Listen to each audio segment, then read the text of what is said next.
నాయకత్వం లేకపోతే మేధావితనం ఇంకెక్కడా ఉండదేమో ప్రపంచంలో.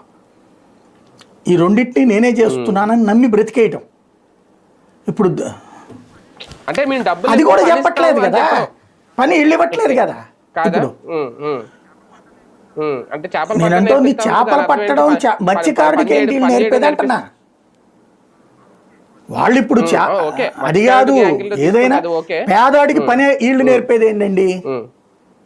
పనికి మాలిన మాటలు కాకపోతే పేదోడికి పని వచ్చు, వాడికి కష్టపడి పని చేయడం, వాడికి నువ్వేం నేర్పుతావు, నువ్వేమిస్తావు,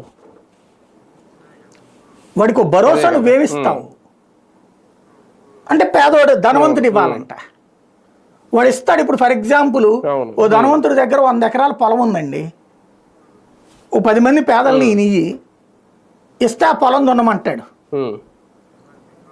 అది నువ్వు చెప్పేది ఏంది? ఆడు రెడీలోనే ఉన్నాడు, మనిషి దొరకట్లా,